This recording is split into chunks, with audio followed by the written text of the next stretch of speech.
the visitors. In order to facilitate an effective meeting, we ask those that would like to make public comments to the board to read the visitor guidelines on the table outside the door. If you wish to make comments to the board tonight, complete the public participation form and get those to Dawn. Public participation is allowed only during specific portions of the meetings. Other than those times, the board meetings are not interactive with those in attendance. Appreciate everybody being here tonight, and this time we'll call the meeting to order, and we need roll call, please. Giles. Here. Keith. Here. Hendricks. Here. Schultz. Here. Larson. Here. Hennessy. Here. McComb. Here. If we stand for the pledge, our Atlas students are here, and they're going to lead us tonight in the pledge. Come on, Alex. I'll go. You want me to go with? Okay, come on. You can do it. Mark's right there. Just go on. All right, Mark. She's out. Okay, what's your thing? I pledge allegiance to the flag of the United States of America and to the republic for which it stands, one nation, under God, indivisible, with liberty and justice for all. Thank you so very much. Thank you. Everyone may be seated. Thank you. Board members, you've had an opportunity to look at the agenda for tonight's meeting and review that. Is there a motion to approve the agenda? So moved. Is there a second? Second. There's discussion on the agenda. Yeah, I would like to move to table number 2 under new business, simply for the fact that there's some changes in the contract language that we only read for the first time when we got these packets on Thursday. And I would just like the opportunity to be able to talk about it as a board before we move forward with different language than we've seen before. Okay, there's a request to do that. Other comments or remarks? Was that moving it? Was that a Yes. motion? I moved To the end or? to table it to another meeting. So you can't talk about it now. Okay.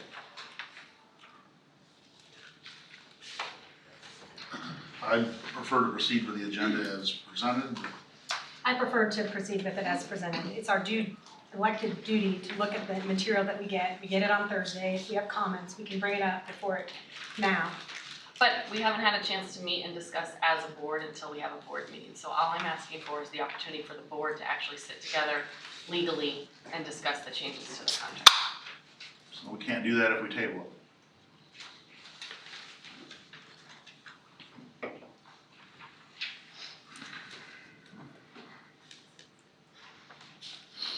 Do we want to, as a compromise, just plan to make that a discussion and then vote on it at the next meeting?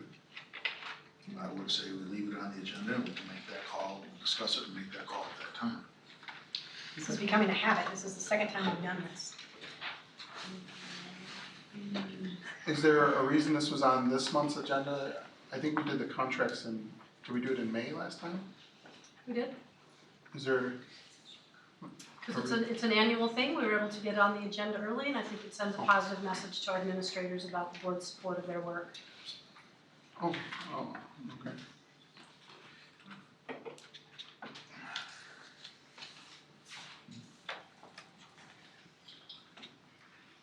So we got a motion to approve the agenda in a second. I guess the question is, are we leaving item 2 on the agenda or not? Well, I move to table this to the April meeting, and that way we can have a vote. I make a motion to do that. There's a motion to table number 2. Is there a second to put table number 2? I'll second that. There's a second. Any further discussion on tabling item 2? Okay, let's vote on tabling item 2. We have a roll call vote on that. Hennessy? Yes. Schultz? Yes. Keith? No? Giles? No. Hendricks? No. Larson? No. McComb? No. Okay, so we're back to approving the agenda. Is there any other input on the agenda? Hearing none, those in favor of approving the agenda say aye. Aye. Opposed? No. Motion carries. Number 5, Teach and Learn Showcase from the Compass Program.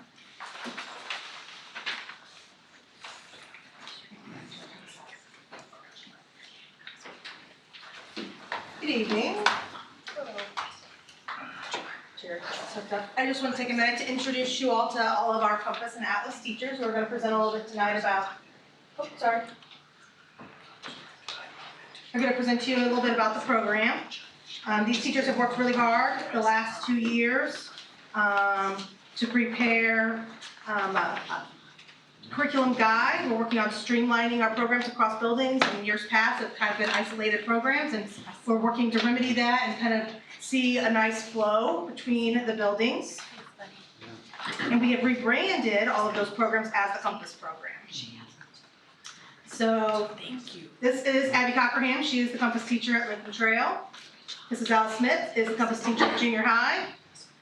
Miss Justine Helmer is passing out brochures. She's the Compass teacher at the high school. And Tracy Patterson is the Atlas teacher. Okay.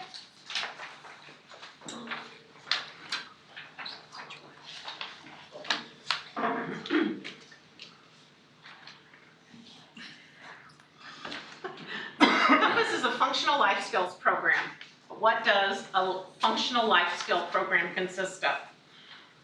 Students are taught functional reading, writing, and math skills that help them across their community safely and independently. Students are also taught the skills across various different areas: domestics, independent living, self-care, community living, recreational with leisure, vocational and pre-vocational skills. All students in the Compass and Atlas programs will receive individual education based on their needs, educational eligibility, and IEPs. So what does Compass stand for? Creating opportunities for meaningful, personal, academic, and social success.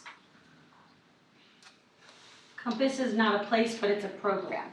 It's what it looks like in each building or stage. What it looks like in each building or stage of school differs. Likewise, Compass programming can and will differ for each individual student. Compass programming can begin as early as preschool for some students and as late as junior high for others. There are Compass classrooms at Lincoln Trail, the junior high, and the high school. However, inclusion with general education peers will always remain a priority. What is Atlas? Adult Transition Living and Advocacy Skills. So Atlas is a community-based functional life skills program for students aged 18 to 22. You guys got to meet some of them tonight, leading you in the pledge. This program encourages instruction in real-life environments. So this program emphasizes advancing student independence by teaching the skills to express preferences, explore vocational and housing options, learn to utilize transportation options, and partner with civic and state organizations to gain post-school services. So Atlas students, we begin our day in the Macy building. However, the majority of the day is spent in the community. We do community-based instruction. Students go to work, navigate Champaign-Urbana utilizing the MTD buses. They go grocery shopping, they practice ordering, eating, and paying in restaurants. And when we're at the Macy House, students engage in self-care skills, cooking, cleaning, budgeting, and leisure recreation skills, just to name a few. And there is a list on the screen of all the places where our students are employed currently. So they work in the community, they either volunteer or they get paid a stipend.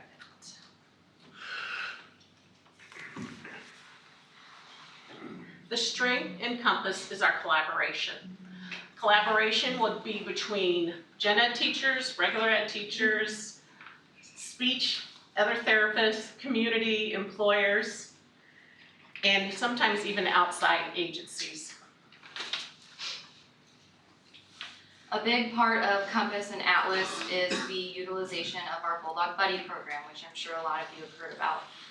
This program creates an environment of reverse inclusion, meaning that gen ed students enter the special education classrooms.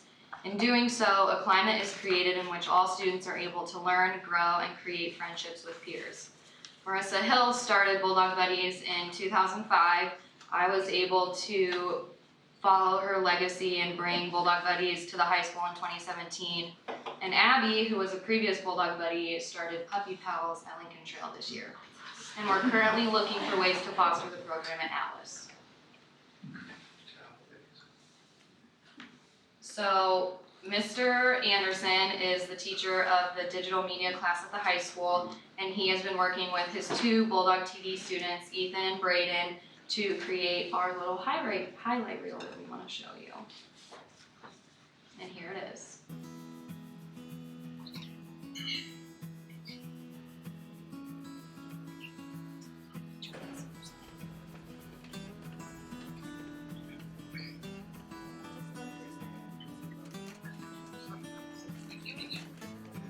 My favorite thing to do at work is play with the puppies. I like to pet the puppies.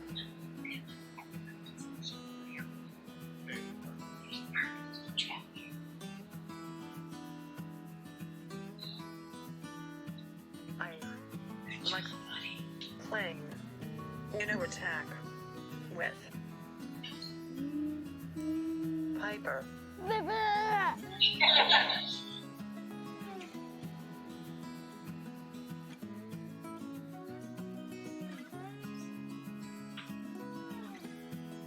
At first, like, it was about helping, and now it's more about, like, being friends with them, and, like, I think of Isaac as a friend and not someone that, like, I just help, and it's been a lot of fun. My baby girls, I like your puppies.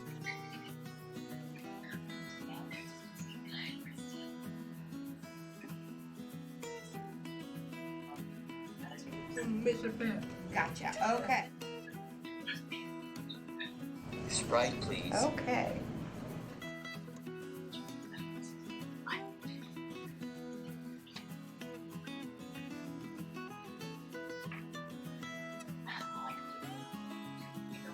Being able to volunteer my time outside of school is really just an amazing opportunity.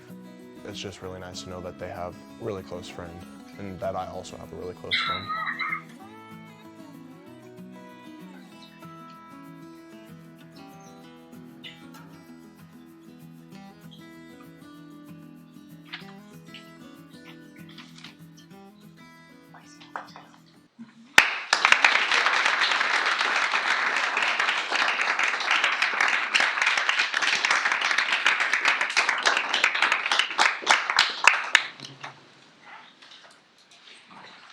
Thank you so much for that. I don't know if anyone from the board has any questions. I have questions. I like what you're doing, it's really cool. Giving them every bit of money they ask for. Noted. This time we're at item 6, consent Thank you very agenda. much, Thomas. Oh, thank you Excuse for us. coming, yeah. You guys are probably head out. Thank you, thanks for coming. Thank you. Good job. When you say come, everybody bye. You're welcome to stay, it'll be an exciting meeting. Good job. Front row's open. I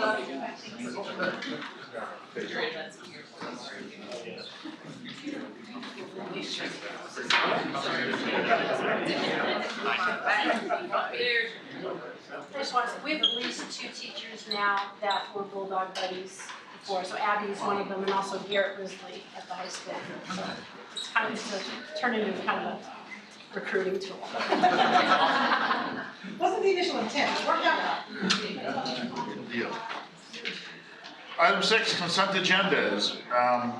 Board members, you've had an opportunity to look at the consent agenda. It approves minutes of previous meetings, bills, treasurer's reports, personnel changes, and a revision to the 2021 school calendar. Does anyone have anything they would like to remove from the consent agenda for individual discussion? Hearing none, is there a motion to approve the consent agenda as presented? So moved. There's a motion, is there a second? Second. Any other discussion? Roll call vote, please. Hendricks, Yes. Hennessy. Yes. Schultz. Yes. Larson, Yes. Giles, Yes. Keith, Yes. McComb. Yes. Next is donations.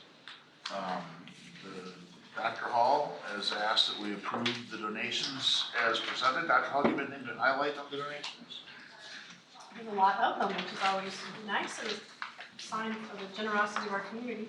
There's a $100 anonymous donation to Lincoln Trail, which is cash for the Lincoln Trail Cares Closet. $262 from the Lutheran Church of Mahomet, also to Lincoln Trail, cash for the Give Me 5 backpack program. $350 worth of hair services donated by Salon 105. We thank them for that.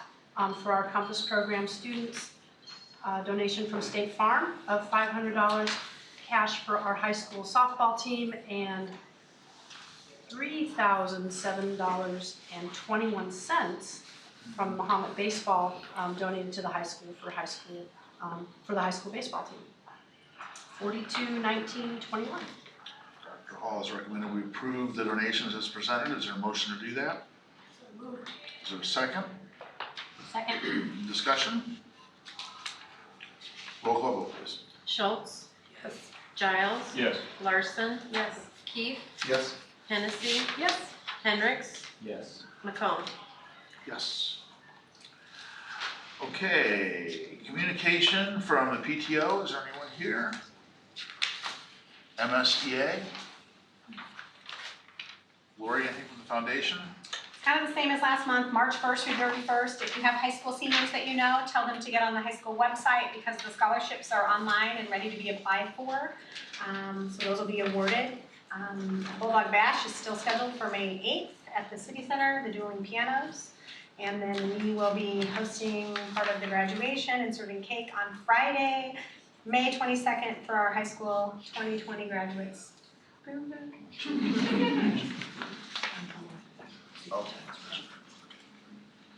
Okay, thank you, Lori. And public participation, we have one individual who'd like to address us tonight, and that would be Danny Deeds.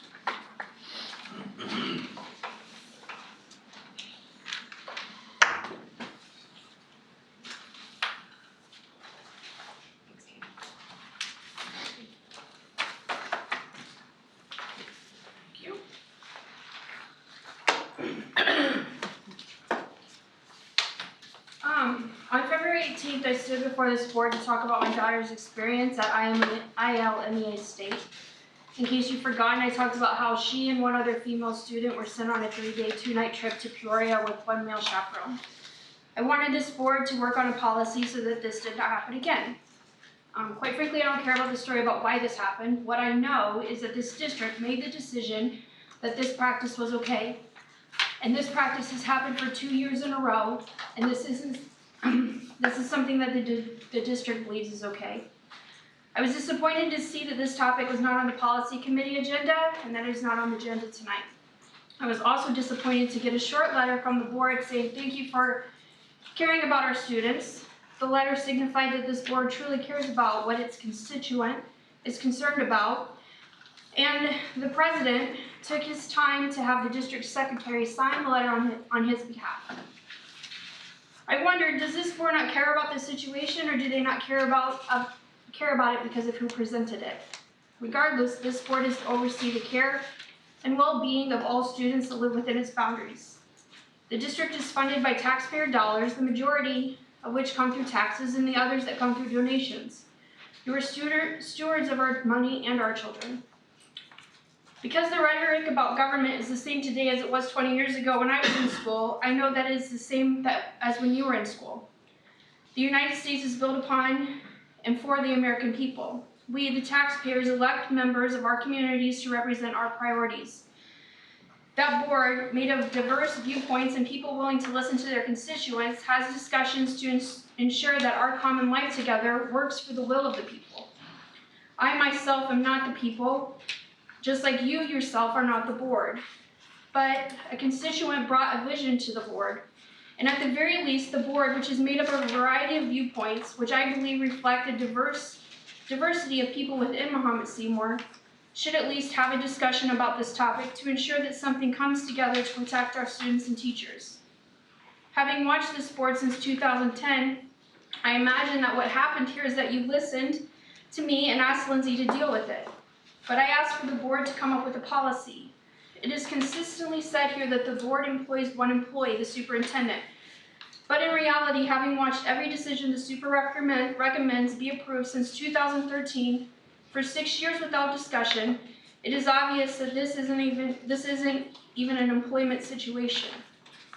Even if it were, if the superintendent were told to come up with a policy on behalf of the board, it did not happen. Truly, coming up with this policy isn't something that would take a lot of initial time. A simple web search revealed best practices for determining student to chaperone ratios for trips. I have handed some of those to you. I have included policies from Chicago Public Schools, Emory County Schools, and the Georgia Department of Education, all of which were found in 3 minutes. I implore the board to work on this together. Each of you bring a different perspective and insight that is of utmost importance to developing policy. No one individual knows everything, and no one individual or group should be relied on for all the information. That is a dangerous practice. It is with the reason that the United States system was set up the way it was. We live in a country where a monarch or dictators are not the ruler or the supreme control over everything that happens. We live in a country where the people are the bosses, the boards are representative of the people, and the board creates an environment where employees go forth with the vision of the people based on laws, policy, and contracts to create an environment that is reflective of our values. My family has been here for 18 years. There was a time when I would send my kids to school or on field trips and not question their safety. Today, I feel differently about that. I ask that this board guide the policy of the district to ensure that this district cannot make a decision to send children on an overnight trip where they will be one-on-one with a chaperone, and so that they will not be on an overnight trip without access to a chaperone of the same sex. I believe it's within your policy and my right to ask for this specifically to be on the agenda for next time, and I'm doing that now. I'm going to comment. Danny did bring us to the last board meeting, and we have a committee right after that. I intend to have that be on the policy committee meeting. We are the people that are on the committee right here. I felt it was best to look into the information and the information that you gave out and get the backstory behind it. I have done that. I reported that information to Dr. Hall a week ago, I believe last Friday, and so just so you know, that's where it is. It did not seem like it was my place to come to you at that point in time because there's information that will be settled out, but I want you to know I heard your concern and I listened to it on my part as that committee, and we will have a committee meeting and we will talk about it, okay? I was looking back to tell you the dates, but I can verify the people I talked to in the time if I need to. No, it's not about, it's just about having a policy meeting. So we will, in fact, when you were here speaking that night, we all said we were concerned.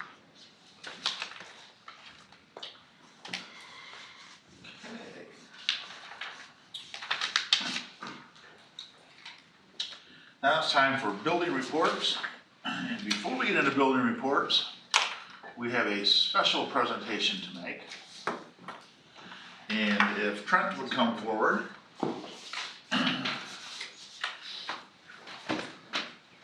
We had come on up here.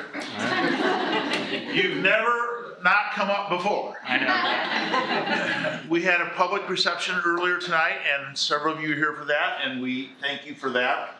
But Trent's been with us, how long has it been? 9 years. 9 years, and it seems just like yesterday. And it's been our privilege to have him as our school business official, chief school business official, for that long, and he's done a remarkable job. We are sad that we're going to lose Trent to the private sector, but on behalf of the board, we have a nice card, and we have a little something to present to you. Thank you so much. We want to thank you for everything you've done for us. We will miss you. I don't know who I want to harass about tennis courts. I'll find somebody. She's sitting in the front row. But your family's been a great part of the community. You've been a great asset to the district, and we sure appreciate the time you've been here and wish you lots of success. Thanks so much. Appreciate it.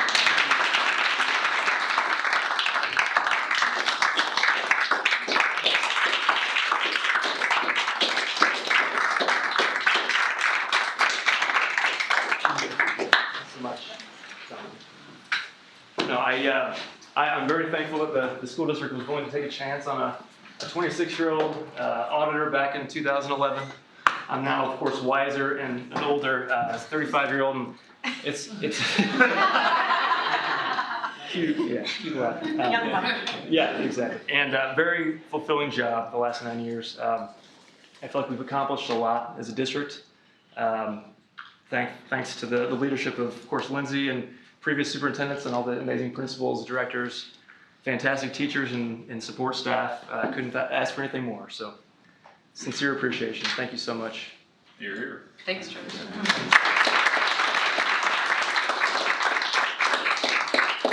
Reception outside, Heather noted that Trent had audited her district. And she did great, by the way. I remember that. Remember that. I remember when we came here with 20-something truck, I thought we've hired Opie. Haven't aged. Quick story, if I can. So if Christine was here, she would tell you how her daughters saw me in the office in 2011. They thought I was an intern until about 2015. She had to explain to them, no, he does get paid, actually. So that's kind of where we're running. That's good. Board members, we'll start at the end with Merle. I was reading through the Middletown Prairie stuff, and I don't remember green eggs and ham also saying wear as much green as you can. I think that's pretty cool. We have fun. Good. You mean it's coming Tuesday for green? Oh, that's right. You're off. Yes. Kelly? I will pass. Okay. Kim? I just wanted to say, if you get a chance, go up and look at the end of this hallway and the second floor, the first graders have a zoo in place. It's been a tradition for almost decades, I would guess.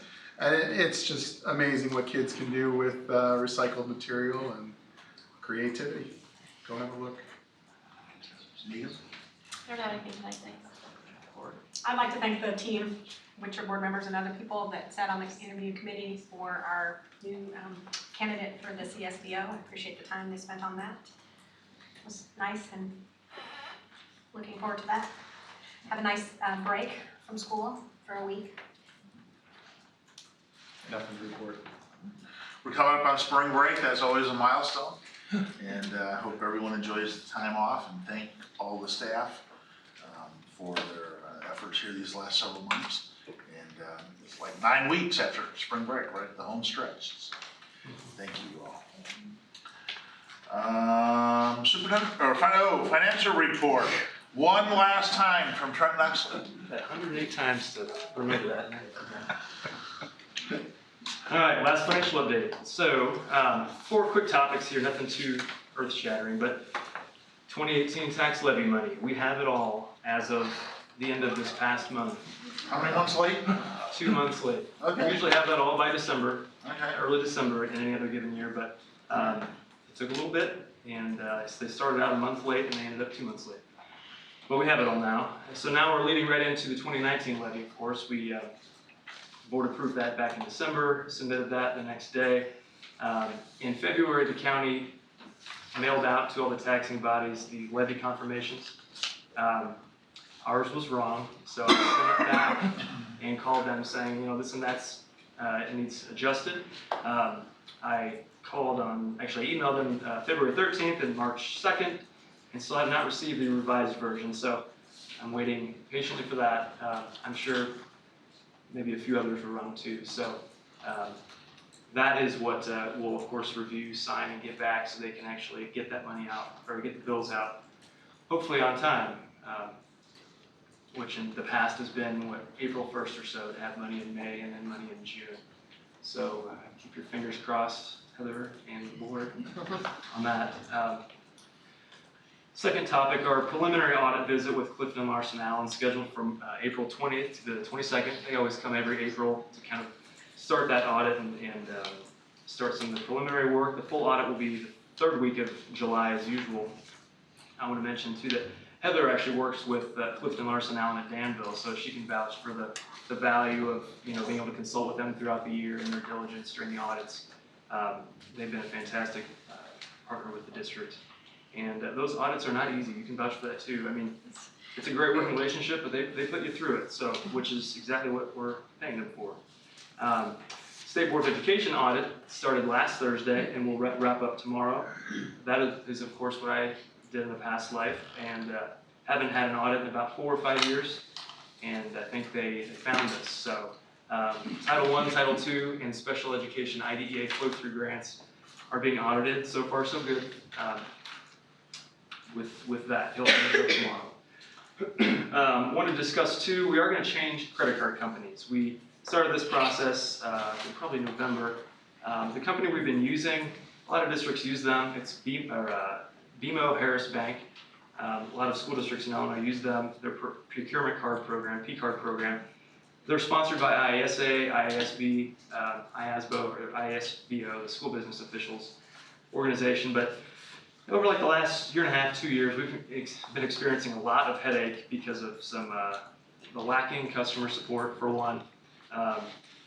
The online card management system is not user-friendly at all. For being such a large bank, you would hope for something that's a little bit easier to use. So we decided, let's go with the local guy, Commerce Bank, and we're in the process of changing those over. In fact, we got the cards today.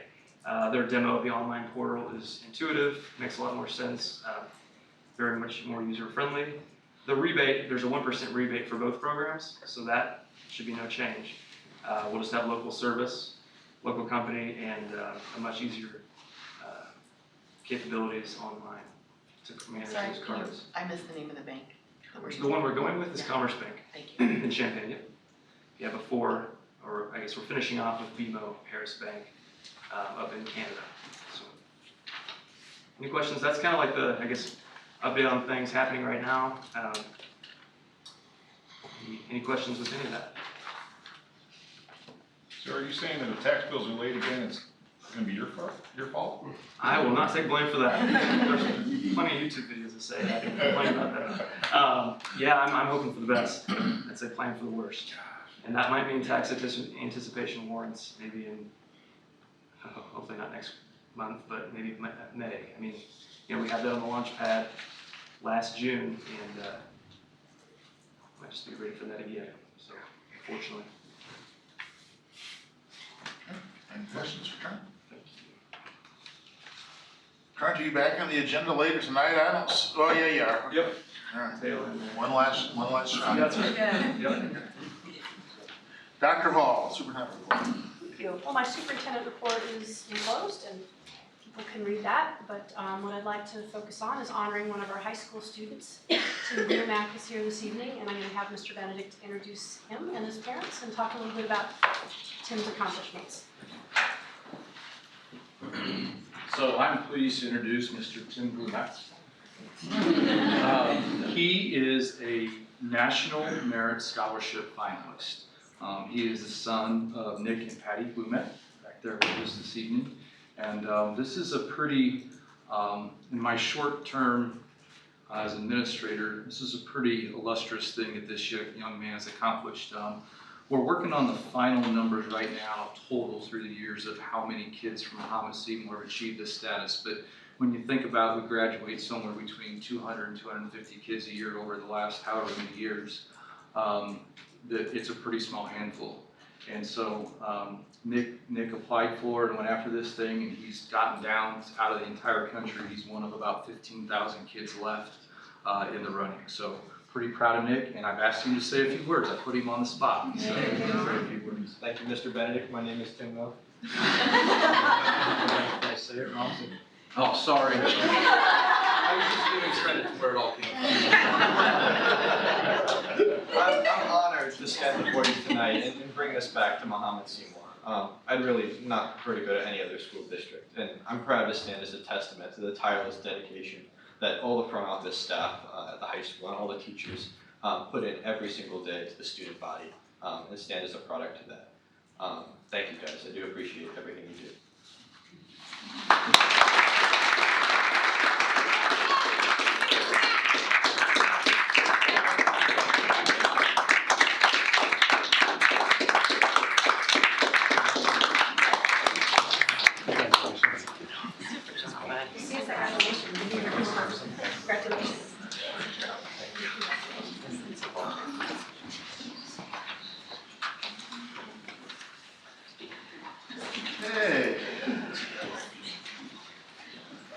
business, item number 1.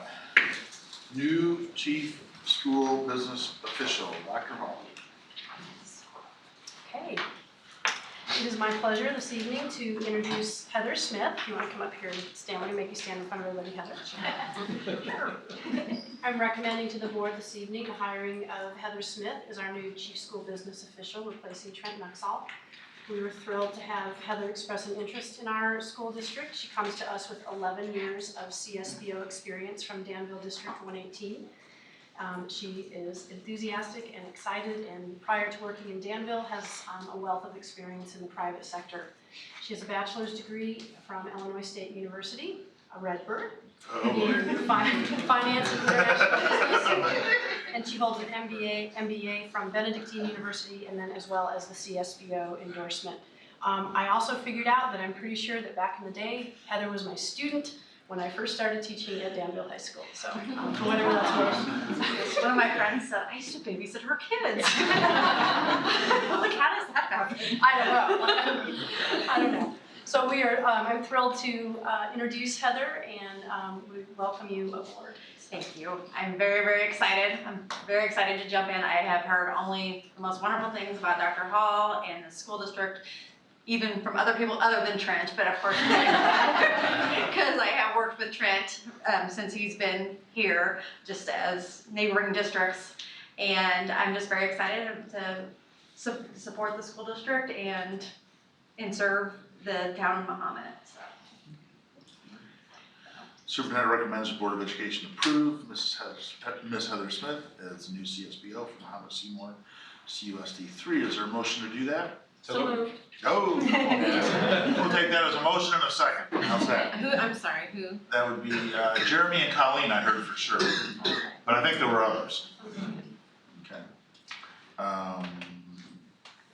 Discussion? I just want to say Dr. Hall, again, did an excellent job with the process of hiring our Appreciate the time you CSBO. and Merle were on the interview committee. It was a big help. Thank you. So thank you. And I'm very happy to see Ms. Smith here with us. Very excited. Anything else? All right. Roll call, vote, please. Keith, Yes. Larson, Yes. Hennessy, Yes. Hendricks, Yes. Schultz, Yes. Giles, Yes. McComb. Yes. Well, thank you very much. Welcome. Very excited.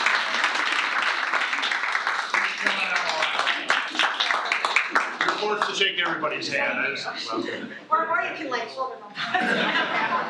Thank you. Yeah. Probably at some point we'll have to suspend that 30 days or so. Well,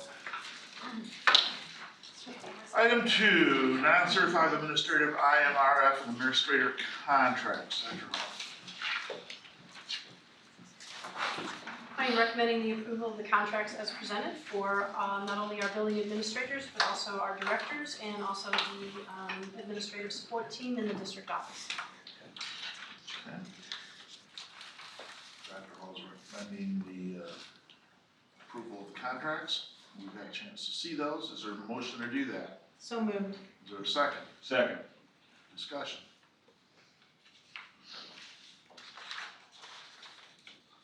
I want to make it very clear that this has nothing to do with the lack of trust or belief in the administrators or the people that contracts have come before us. I need to make that crystal clear. I feel like I've been painted into a bit of a corner. I tried to do this in a way that it wouldn't maybe appear that this is a lack of trust. It isn't. We've had some significant contract language change. We were presented with that via email on Thursday. I would just like the opportunity as the board to actually discuss that language and perhaps run it by our attorney who will be here next month. I just feel like it's prudent when we come to contracts. These are how we negotiate and this is how we interact with the people who do such important work for us every day. And I would like the opportunity for the board to actually be able to discuss significant changes to the contract language. This has been run by the attorney already, right? You wrote the language. Yeah, Jeff Funk wrote the language and I just offer up that it was done in response to changes that we'd asked them to make. I don't remember making a vote to ask for what changes, and I never saw the language before the changes were made. I'm simply asking for the board to be able to discuss the language. I have some concerns about the fact that we have board contracts that seem to separate employees from their ability to discuss directly with the board. I think that creates conflict. I think that language was in there for a reason, and I would just like to understand the repercussions of changing that. So again, I would like to table this. We traditionally do contracts in May and June. The last 2 years, I don't think we're behind. Again, I'm going to emphasize this has nothing to do with the fact that I don't want to offer these contracts to administrators. I certainly do. I just feel like there's some due diligence on our part, and it's going to be hard for me to approve language. I get that the attorney put it together. I have yet to actually have the opportunity to speak with the attorney on any of these issues. I'm just asking for the opportunity to do that. Are you able to show us the changes in the contract? It's under the paragraph of evaluation.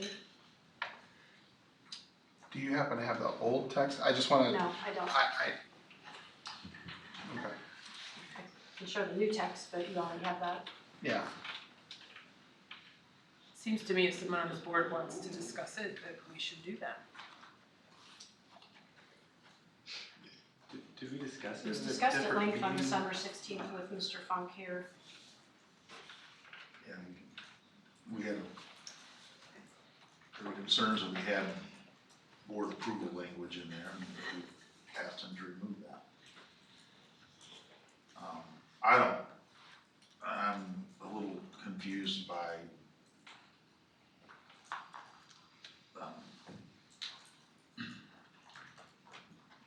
employees always have the opportunity to come and talk to the board. I don't know if you ever told anybody they couldn't.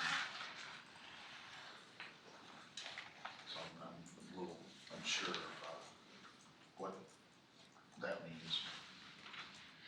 I'm good with the language as it was rewritten as it's presented.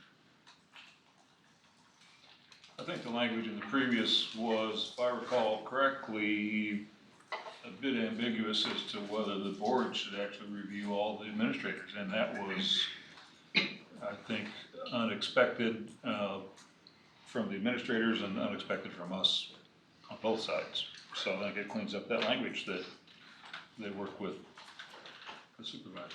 Right, I thought we had talked about that at a prior meeting and gave our attorney direction with that. That was where I was.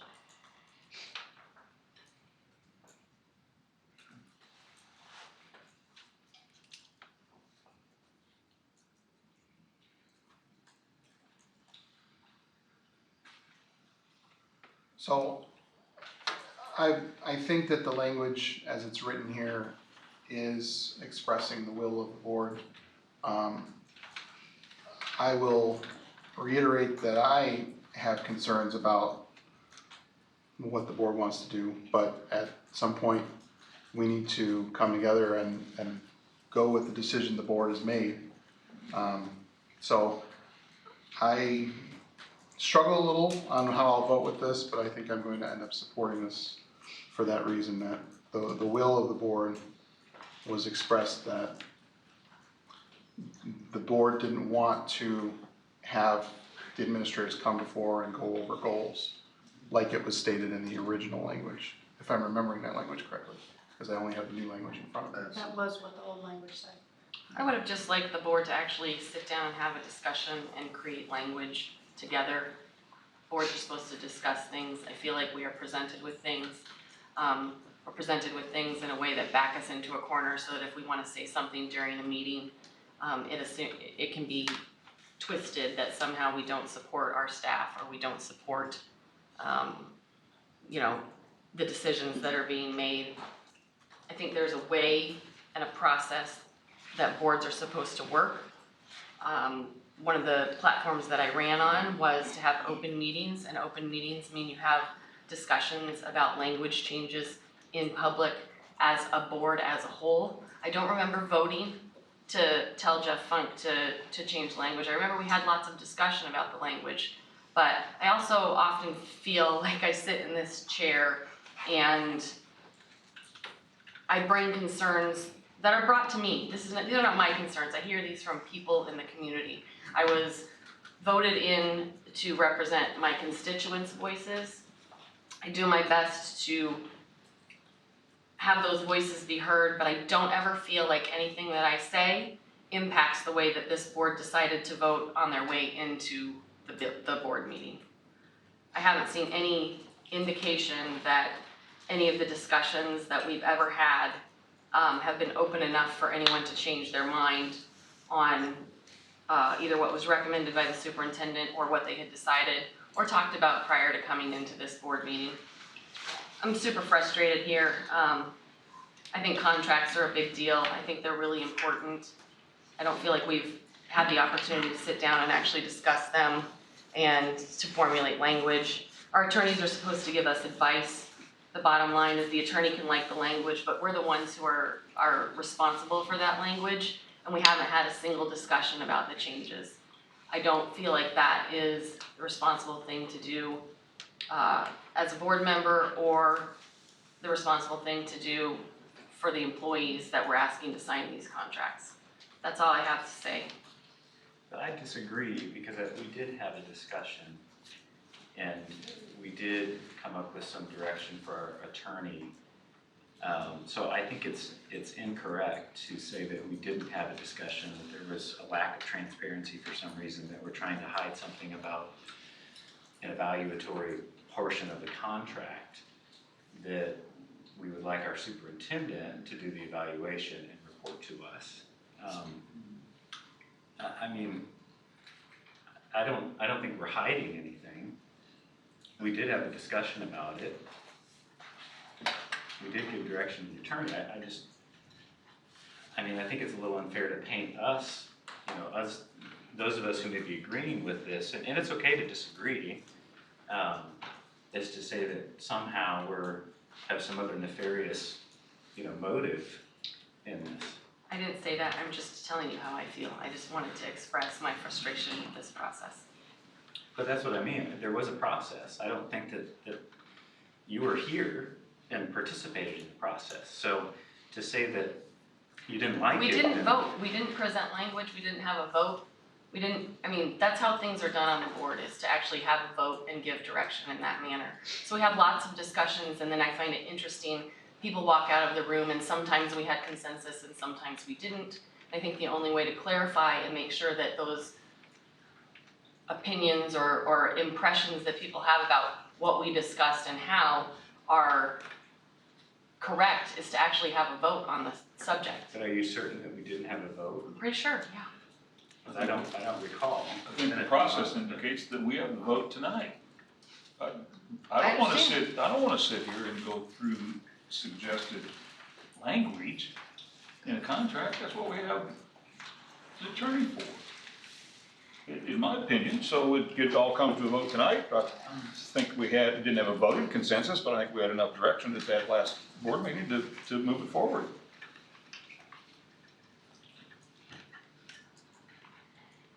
Anybody else have anything to add to the discussion?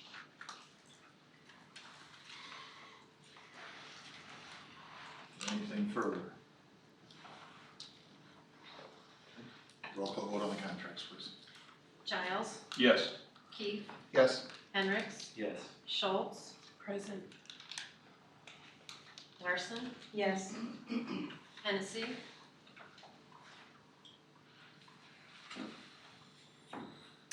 No. McComb. Yes. Okay, item 3, approval of firewall. Jared. Good evening. So, got to looking at some of our licenses that are due at the end of this year, and one of those that is up in July is our current firewall that we have in place. So, when looking at that, the costs for renewing the licensing that is currently in place was approximately $10,000. To be honest with you, I'm not particularly happy with our current firewall, so I started the process of looking for alternatives. With that being said, Now is the time that we have to, if I want to do something with this, now is the time that I have to do it because it is E-rate season. I've talked about E-rate in the past. E-rate for us qualifies for both internet access and firewalls that are used for students to access the internet. So what that means to us is that 60% of the costs for internet access are covered by the federal government. The remaining 40% is covered by the district. There is a caveat to that, in that firewalls, you cannot use E-rate money for content filtering. So content filtering is a component of a firewall, but you cannot use E-rate dollars to pay for content filtering. So if you're looking at the numbers and I give you the total cost of $24,958, and you go, well, that's not 60% of the cost being covered. The district cost is $14,976. That is because I have to remove the costs of the content filter because it's not covered by E-rate. So there's a little bit of discrepancy in the percentages just because, again, I can't use the full 60% to cover content filtering. So my recommendation is that the board approve the replacement of our existing firewall. Like I said, since this is E-rate season, this is something that I strongly feel is very beneficial. You're basically throwing away 60% if you don't utilize E-rate. Because regardless of what we do, I still have to renew the licensing. And again, 60% of that cost could have been covered. However, I did not qualify, or I did not ask for licensing for the current firewall because I was just particularly not too happy with it. So that is kind of where we're at. Any questions about E-rate or why I'm asking to replace this firewall? Just a comment, appreciate you looking for improvements. Sure, of course, thank you. I move that we approve the firewall replacement as presented by Jared. Second. Got a motion, and I think I heard a second. Discussion. Questions, comments? Something I neglected on the last item, I apologize. We usually let audience participate for 5 minutes, 1 minute at a time. If you've got a comment on firewall. Okay. Public is good and the board's good. Let's have a roll call vote on the firewall, please. Larson? Yes. Hendricks? Yes. Giles? Yes. Hennessy? Yes. Keith? Yes. Schultz? Yes. McComb? Yes, wireless equipment, Jared. Yes, okay. So this is also E-rateable. So this is a full 60% will be covered by E-rate. The total costs for this entire project were $32,774. The district only has to pay $13,110. What this is replacing is 56 wireless access points located at Lincoln Trail, the junior high, and Middletown. Those were all installed for the most part in 2013. With the exception of a few access points located here at Middletown whenever the building was constructed. Additionally, I'm replacing the brains behind all the wireless. So you've got the access point that's located in the room, and then you've got the brains that are located in my office. That equipment has also been in place since 2013. And technology, that has been running nonstop 24/7 since 2013. So things happen. So I am asking that the board approve the replacement of the access points, the 56 access points, and the controllers for a total cost of the district of $13,110. I move that we approve the replacement of the wireless equipment as presented by Jared. Second. There's a second. There's a second by Colleen. Discussion. Sorry I laughed into the brains were located. Listen, I gotta keep it straight as possible. Okay. Any other questions or comments for Jared from the board? Any questions from the public? Hearing nothing, let's have a roll call. Hennessy? Yes. Schultz? Yes. Keith? Yes. Giles? Yes. Hendricks? Yes. Larson? Yes. McComb? Yes, Chromebooks, Jared. Jared, let me save you some language. I move that we approve the purchase of Chromebooks as presented by Jared. Okay, we've got a motion, is there a second? Second. Okay, motion and a second. Jared, is there anything you'd like to say about the Chromebooks? Actually, yes, we are getting an additional 30 Chromebooks and actually spending less money than we did last year. Last year we spent $139,000. This year we were spending $137,270. but an additional 30 Chromebooks. I don't know how that math worked out. I've been asking them to do that for 3 years. It's because you're leaving. It's a parting gift. Trent, you cannot take those with you. Full credit to him, I wasn't part of any of that, so he's Jared's a great job. Great. Any questions or comments from the board? Are we changing the model? No, actually, we are not. So Google announced earlier this year that they were increasing the fees by an additional $8. They have waived that if you purchase your Chromebooks before basically March the 3rd, which we went ahead and signed a letter of intent stating that we would be doing something just so that we could lock in that pricing. They have since today rolled that back because of COVID-19. So it's their goodwill, one of their goodwill things that they're doing. But we're not changing the pricing or the product just because of Google has also extended the life expectancy of the particular Chromebook that we have. And then last but not least, the amount of breakage that we've seen from these has been very minimal. I would like to note that we have submitted a survey to both our students, our staff, and our community. I would like to provide an update to the board once I get all that information back.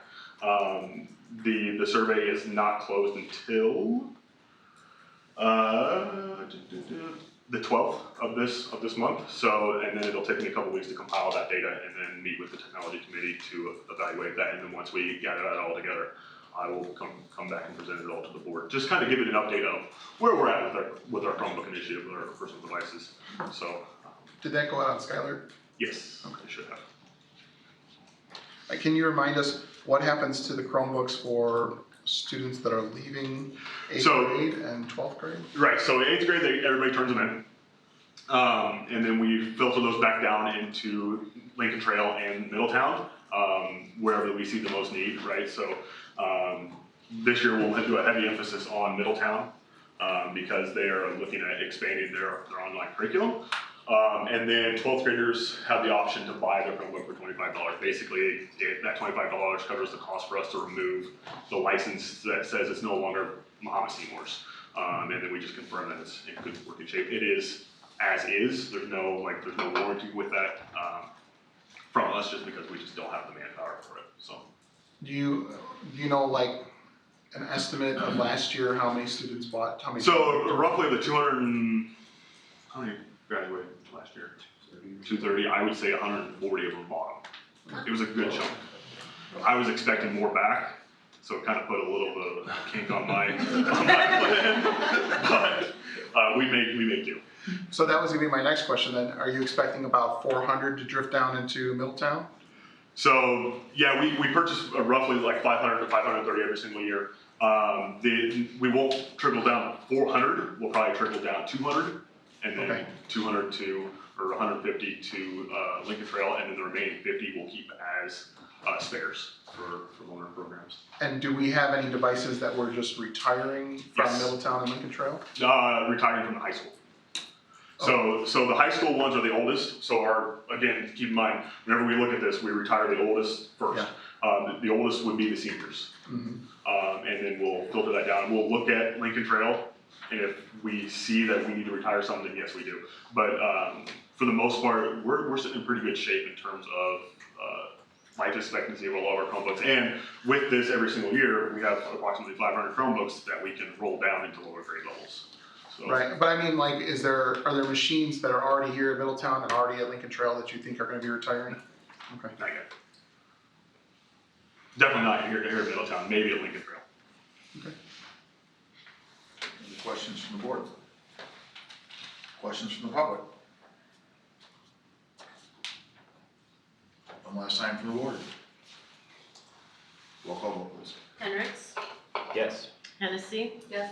Schultz, Yes. Larson, Yes. Giles, Yes. Keefe, Yes. McComb.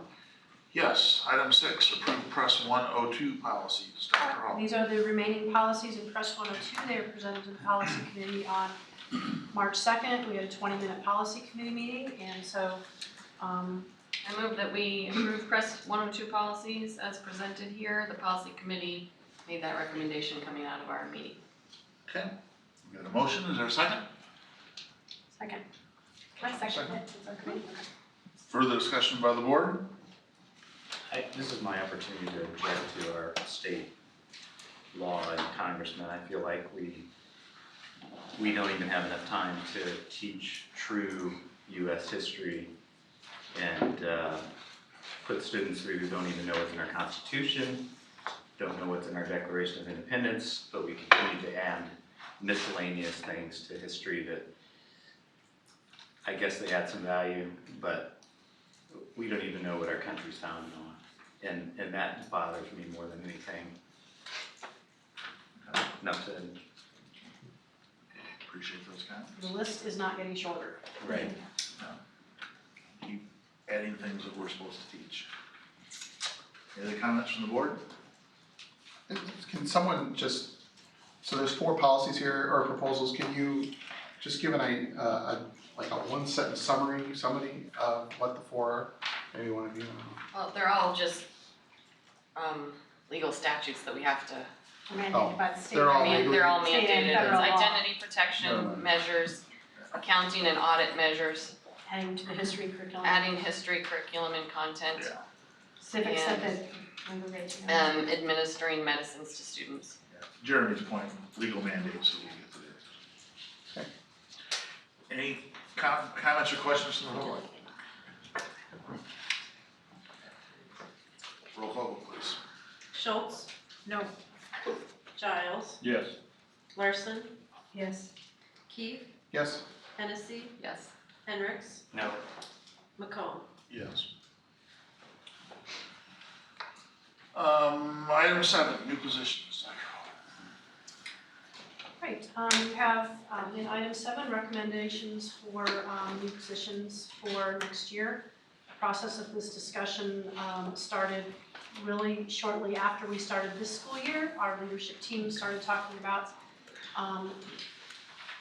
what we need to, be thinking about for the 2021 school year, so that process starts very early. We kind of started with a wish list of if we could, hire any position that we wanted, what would it be? So that was a pretty long list. And through a lot of discussion and sacrifice and talking about what it is we really need, this is the narrowed down list for the coming year. And I've also included what we think might possibly could be 2 different scenarios in terms of the tier money that we get through the evidence-based funding model. And as we know, the timing on that is not particularly in alignment with our best decision-making and hiring practices, because we often find out late July, early August what exactly that money is going to be. At least that's how it happened this past couple of years since the evidence-based funding model's been in place. So the good news about the evidence-based funding models, we know that we'll never go backwards. As every year as we establish a new base funding minimum, that becomes, with our tier money, that becomes the base funding minimum moving ahead. And we do believe we'll still be in tier 2 no matter what. The question is whether we would be in tier 1 and get more money. So I've kind of presented lots of work with Trent and our whole leadership team on this, what we think this would look like and the positions that we need to keep class size at a place that we're comfortable with, but also add some special education positions and a position at the high school that we are in need of due to class sizes. So it's really all has to do with our growing enrollment and supporting our teachers and students with more staff. Superintendent recommends that we approve the new positions as presented. Is there a motion to do that? So moved. Is there a second? Second. Additional discussion or discussion? I just had a couple questions, Nathan, maybe you can answer. With the addition of the 2 teachers in the junior high, can you just explain how that impacts the class size for 6th grade next year? I couldn't quite figure out myself with the 2 teams how that works. So we have an open position right now with a retirement within Mrs. Zimmerman. So that position will shift and teach 2 classes of ELA, one at the 6th grade level, and then 1 class will be taught 8th grade level. Okay. all the new positions will be on the blue team for basically 8th grade and 6th grade. And so blue team will increase to about 40%, somewhere in there. In the past, it's been about 33%. And it should take our class sizes down on average from 29-30 to 26. And so that second teacher is gonna do the same thing, are they straddling grade levels too, or is that gonna be a dedicated 6th grade teacher? So the second teacher will be 6th, the additional teachers, one will be 6th predominantly, and one will be 8th grade, which those will be the 2 big classes. And then occasionally they'll teach both sections? As far as next year? Yeah. So next year, Mrs. Zimmerman's retired, that position, 2 will be 6th grade ELA, 1 will be 8th grade, okay? New 6th grade position will be 2 blocks of ELA, 1 block of history. Okay, to add that blue. And then in 8th grade, it'll be math and science. Okay. So it's very intricate just because of the teams. It won't be the same teacher doing ELA and math and science? No, 2 separate teachers. Okay, thank you, I was just No, trying to that's figure out fine. how that was, It took a lot of discussions and thought on how to make that work with the team model. Yep. So it will reduce the English class sizes. It'll reduce all because those kids will put more kids on the blue team. So how will we have enough math teachers? I mean, Jimmy Lanford teaches math, right? How will he add? So there'll be, that's, okay. I mean, I'm just trying to figure it out because I have a 6th grader. Right. I understand how it goes now. So, I'm trying to, so, You're adding sections of math and science, of all areas on the blue team, correct? but not, yes and no.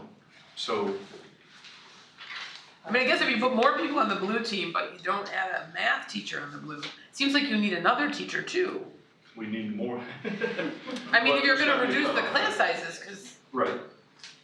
I don't know how you can put 40 kids, % of the kids, and still only have 1 teacher and.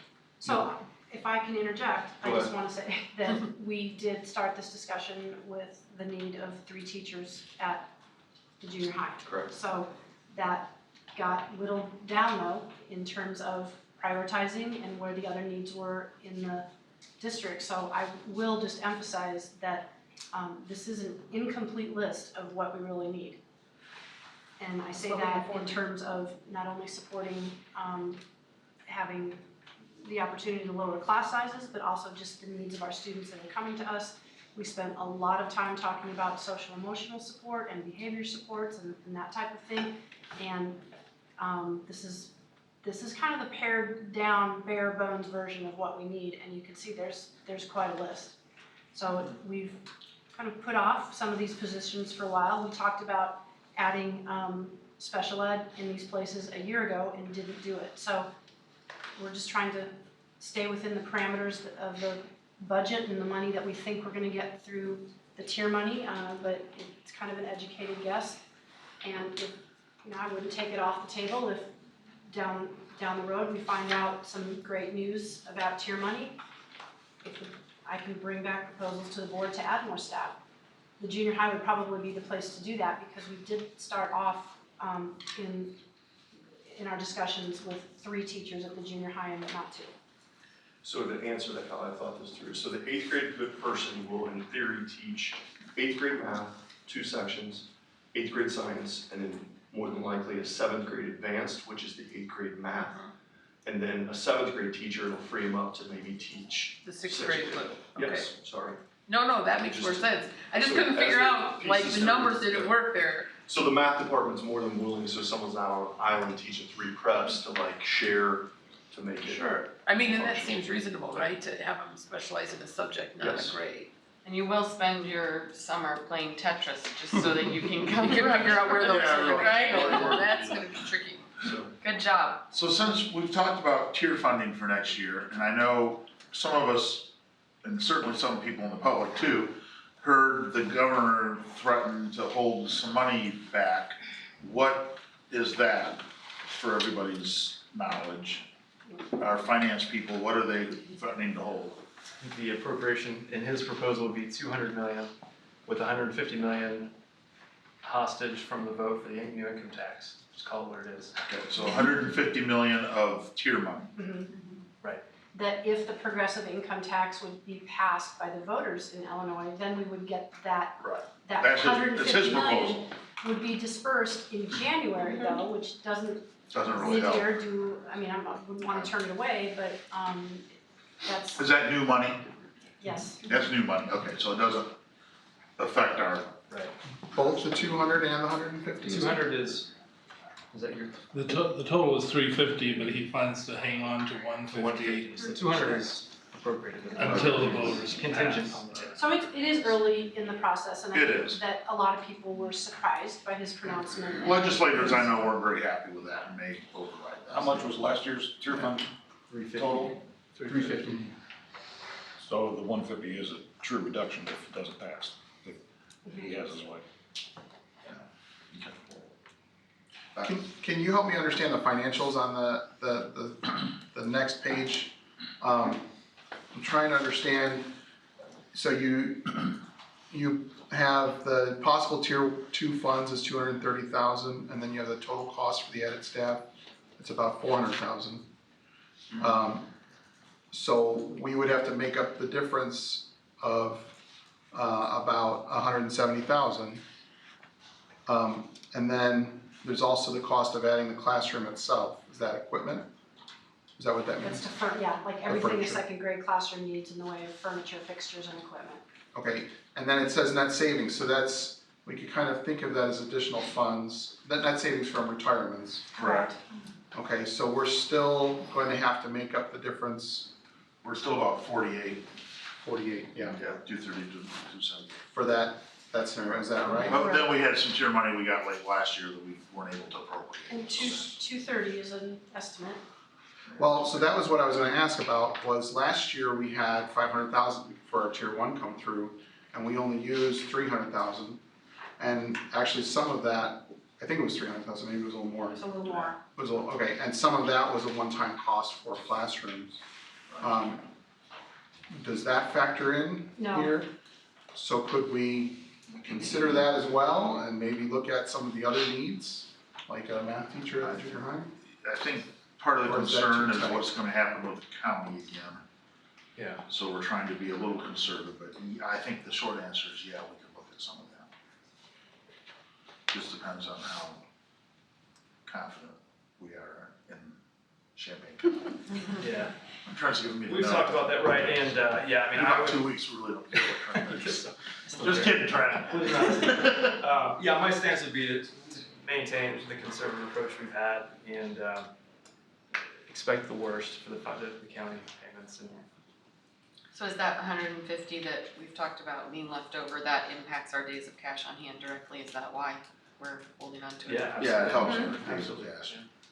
So what we're voting on tonight, though, is whether or not we're happy with this list. Right. And then that doesn't preclude us from. It doesn't preclude us from Okay. 60 days So- from now, if tax bills go out on time, we could Absolutely keep the discussion going. keep the discussion going. Yeah, so to that point, I don't think we need to make a motion, but can I ask that we, once we're done voting for this, we task the finance committee with looking at both what we had left last year and this year and those different costs and try and break those down for the, does that make sense? Is that okay? What's the? That'll give Heather and Trent something to talk about while There they you go. overlaps, and they can be finance Softball. What's the status of the French-Spanish teacher? Well, Was that we- still 1 or 2? We just reposted it as 2 part-time positions. So, we're hopeful we can. Are we I haven't hopeful, are we looked- I haven't looked confident that lately. I'll that defer might? to Mr. Benedict, do we have any? I think when it comes to language teachers, it's hard to be confident. So the realistic is there's a lot of Spanish people interested. I don't know about half-time. We're about 2 to 3 sections over in French where we don't have enough physical staff to teach it. We could teach Spanish, but our numbers would be through the roof. And so now it's just waiting to see if we can find somebody that can teach French in a half-time position. And if you can't, would you go full Spanish then? I'm sorry? If you couldn't find halftime French, would you go full Spanish? Potentially, but then we're faced with what do we do with French? Espanol. Switch. Romance language, totally switch mine over, it's fine. So I think our strategy has been to try to really exhaust all our options to see what we can find before we start. We were at a job fair at the U of I in Eastern Illinois Job Fair last week and talking to some different administrators. Like I know Galesburg High School dropped French because they couldn't staff it, they can't find teachers. Now I'm not saying we're in that position, but I mean it's hard to locate those people. And if you don't see them teach, you have to make. What are our current staff numbers for those languages? So French, we only have one teacher, and then Spanish, we're at four. Yeah. And once again, you can probably use Show off. Yeah, I mean, our Spanish, we've got Spanish classes 30 plus. Yeah. And truthfully, our French numbers are going up next year, so I mean, it's a good thing with potentially 3 extra sections. So does this mean the administrators learn French over the summer? Not this one. No. One question on the tier 1, tier 2. I presume that trigger you'll hold that as long as you can till we know whether that money's coming through. Yeah, Yeah. absolutely. And there's a lot of work to be done in Springfield, so we'll just see how it goes. It'll all be done in May for the consent session. And this might be not the right topic, so if it's not, just tell me. We're focusing here on teachers. Is there a separate thing we talk about for other kind of staff, like adding genders or adding other things like that, or is this all sort of one conversation? Typically one conversation. We do have, I think, some needs in our buildings and grounds department. Paraprofessionals are typically added based on specific student need, and right now we don't foresee the need to add any, but that's a very fluid, that's driven by our student needs. I mean, there's a whole bunch of positions we need. I mean, I can put together the wish list some night and bring it to the board. There are areas all over that we can make a strong case. For special education, I see we've got 2 case managers. What is our current staffing of that in the district right now? Well, these are additional. And so we have gone most of this year with 3 unfilled special ed positions. And that has resulted in people having larger caseloads and taking on more IEP writing and dispersing caseloads and duties among other special ed teachers. At Lincoln Trail, we've had a long-term sub, but when your long-term sub doesn't have a special ed degree, then they can't write IEPs. So I will say this, that our current special ed staff has been absolutely amazing and flexible in light of the shortage, very understanding. Literally, there've not been people to hire. So the good news is, though, those jobs have remained they've been just posted for, since we've known we've had openings. And I believe they're all filled, but starting for next year. Okay. So at this point, we're just getting through the rest of this year, but that brings us back up to where we should have been. But then what's on this list is 2 additional brand new. So what are our numbers going into next year right now without these? In special ed? I don't know. Do you mean numbers of staff? Case managers. Oh yeah, so if you go by building. So Middletown, we have 2 currently, adding a 3rd, which will give 1 for each grade level, kindergarten, first and second. Okay. At Lincoln Trail, I've been down, we were going to add a new position last year that we were unable to fill, and then had an open one all year. Those have now been filled for next year, and so we're not adding any additional. We're just trying to now get to what we wanted to add last year. And that will bring us to 4 case managers total plus Compass. So 5.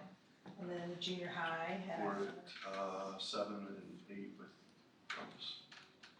High school, we should be at 9, we're staffed at 8 We're looking to add that additional positions would be at 10. And then does that include the Atlas teacher? No, thank you. So there's Atlas teacher. We also had 25 move-in IEPs last school year, and if we had that happen again, that will really impact us. We've never had 25, usually half as many students move into our district with IEPs. So that was a considerable increase last year, this last fall. So dare I ask, how far off of best practices are we? I don't think we're So we're right in line with pretty best big. There's a few classes at the high school that, We had some co-taught classes that had some pretty big numbers. yeah, We're all trying to get that spread out. Okay. That's really driving the additional position at the high school, is someone who can't, we can co-teach more sections of the classes that we currently co-teach.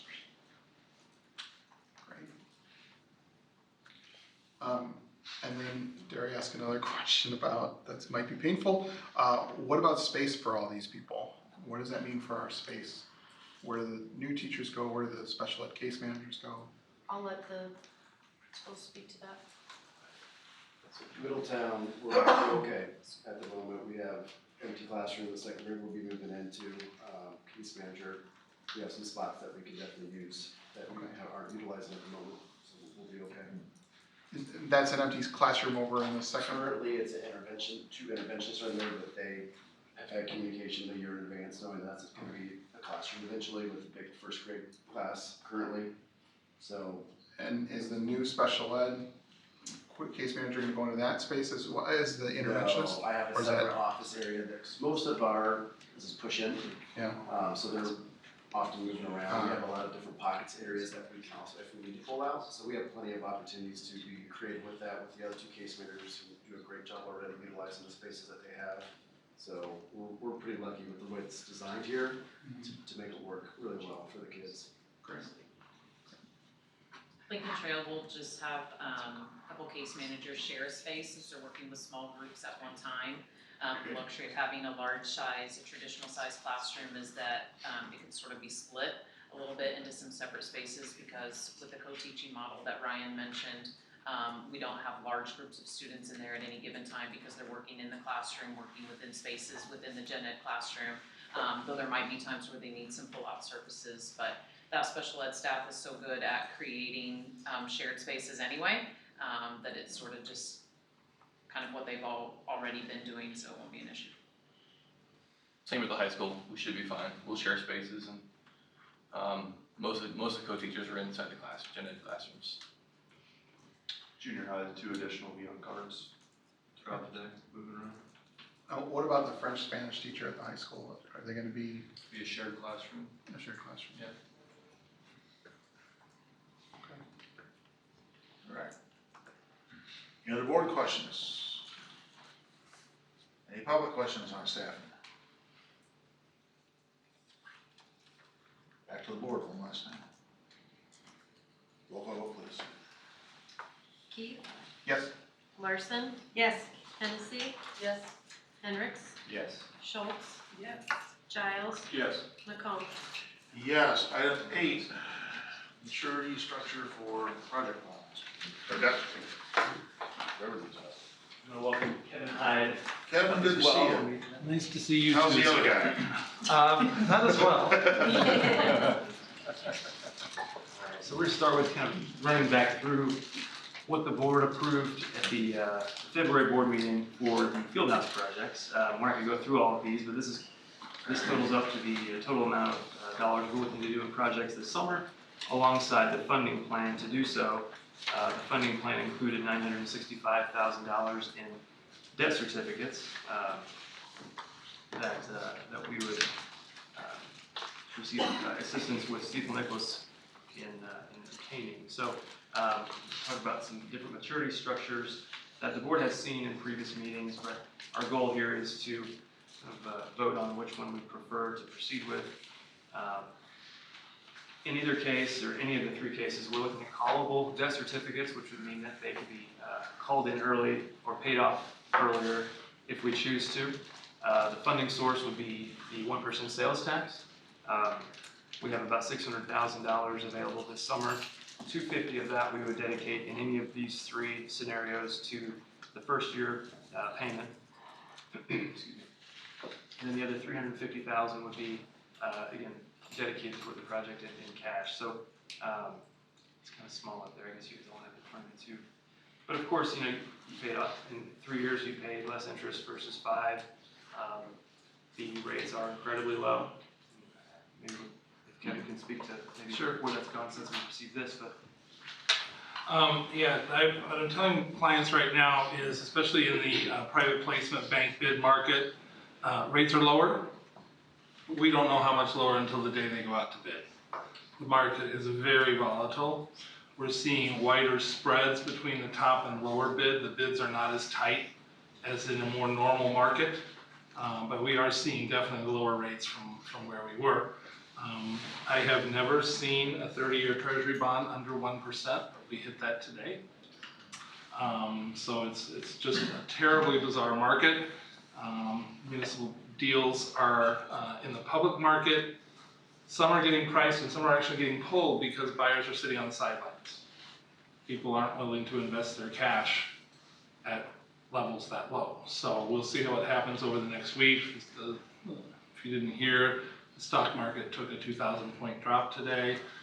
It's been just a brutal bloodbath in the equity markets as well. So great time to be borrowing money. I assume we will get good bids because I know you have active local banks that are in this market that will probably bid. I can't say that about all the places where we work, so I think you'll get good bids. I would point out that this is $965,000 of project funds. We will probably issue $980,000 actual certificates. The numbers do have that built in because we will need to pay issuance costs, not in the interest rate, but out of the principal, because you can't do that when you're going to call the bonds away in 6 months. The buyers aren't going to pay a premium and then have you pay them back at par 6 months later. They're going to lose money, and so they're not willing to do that. So that's typically what we have to do with those really short calls. But we anticipate a 6-month call in terms of doing that, so that 6 months from the date of issuance, you could retire the bonds early if you so choose. So because Chapin came in and told us about $400,000, seems like we might be able to borrow $400,000 less. Right, if we have that additional source of money, then we could maybe only borrow $580,000. I don't know if we know the details around that yet. I mean, in terms of timing of when that would become available. So that's why we would recommend making this call, so we could use our fund balance as opposed to paying toward the project. We use our fund balance to pay these off early. So if we, just for example, chose the 3-year and then that $400,000 came through, we could just pay the last year off and have it actually be a 2-year loan. Right. I mean, you could pay the long end off first. You can call any of the maturities you want. You can call $400,000 worth of maturities, so you call all of the last year and some of the second year probably. How long does it take fluctuations in the Fed interest rate to reach the equity markets? My compliance people would probably not let me answer that question. Yeah, it can happen very fast. I mean, the Fed made that emergency announcement thinking it would stabilize the markets, and it actually, I think, had the reverse effect. I think it exacerbated the markets. I think because now everyone thinks, the Fed thinks the markets are falling apart as well. And now, on top of all this, we have the fight with Russia and Saudi Arabia and the oil markets.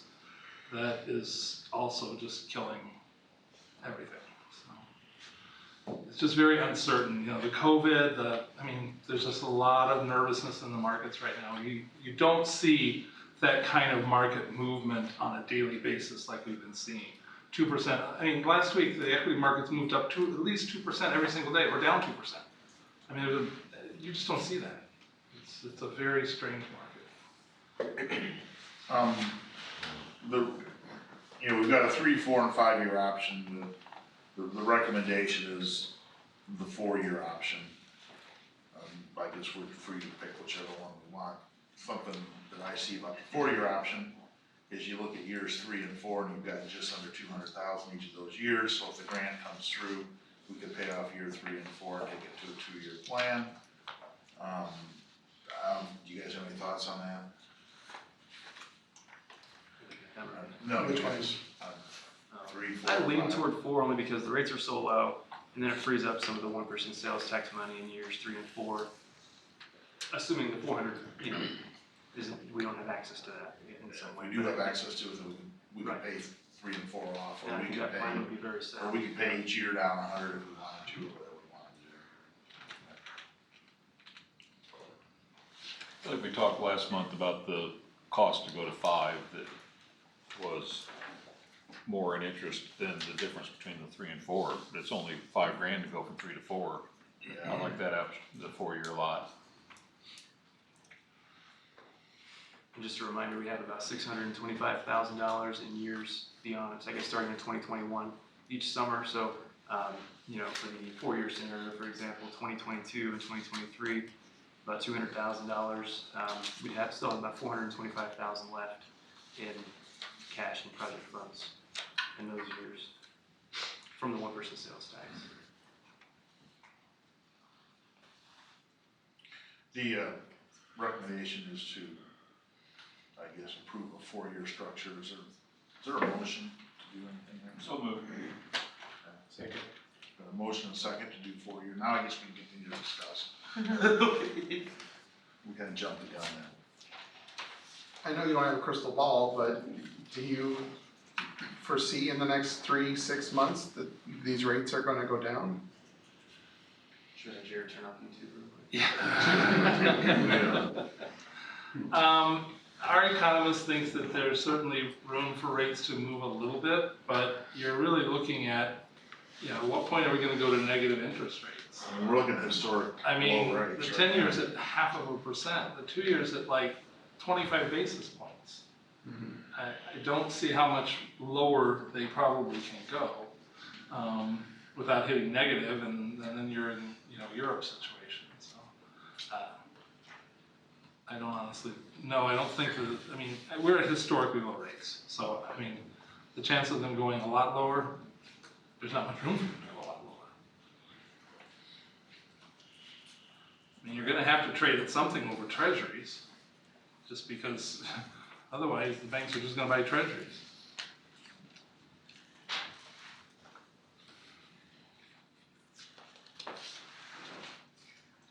Any questions for the guys? We do also have the schedule, I guess, moving forward on, of course, tonight we're looking at the maturity structure. A couple days we would do a due diligence call with Stiefel, and there's the different steps beyond that. Send out the term sheet to the bidders probably next week around the 16th. We'd anticipate receiving the bids back about April 8th so that we have all the documents ready for the April board meeting for approval and closing in early May. So funds would be available to start the work as soon as you're ready to get started on it. Any audience questions or comments? Anything else from the board? Is there any interest on the board on pushing this off a little bit to see if there are any changes coming? We have some fund balance we can use. Do we need to have all the funds ready to go on May? They're callable, we can play that bet later, at any time. I think we lock in a low interest rate when we can. But if it's callable, the only way a lower interest rate's gonna help us is if we were to refinance, which wouldn't make sense for something like this.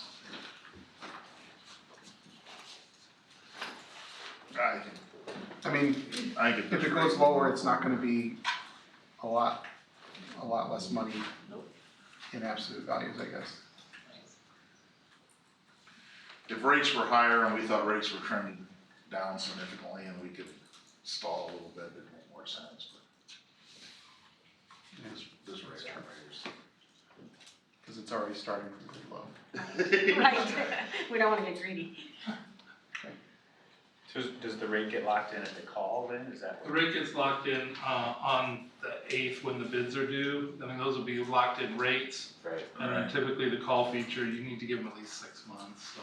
Yeah, right. Call it after 6 months, so call it in November. Closing in May, call in November. It could float down a little bit in the next few weeks.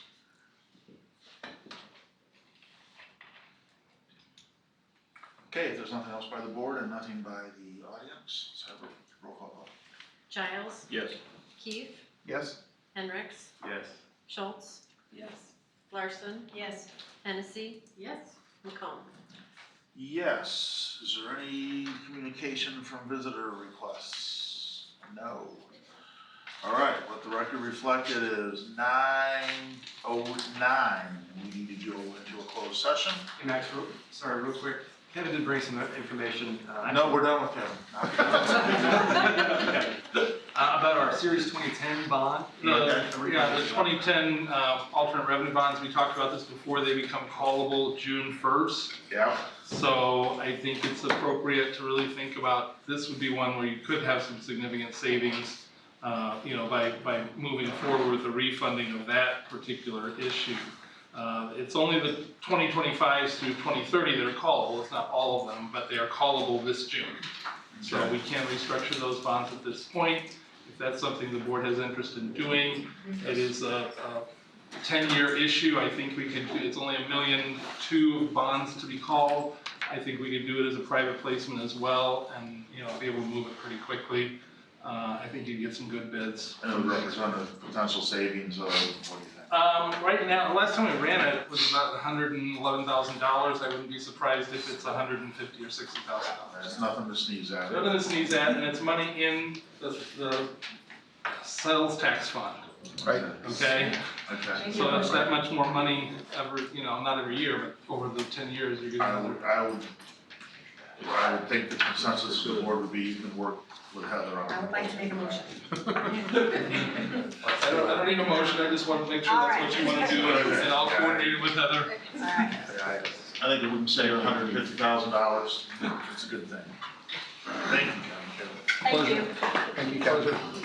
This point of closed session is necessary for the, number one, the employment, compensation, discipline, performance, or dismissal of specific employees, specific individuals who serve as independent contractors in a park, recreational, or educational setting, or specific volunteers in the public body or legal counsel for the public body, including hearing testimony on a complaint lodged against an employee, a specific individual who serves as an independent contractor in a park, recreational, or educational setting, or a volunteer of the public body, or against legal counsel for the public body to determine validity.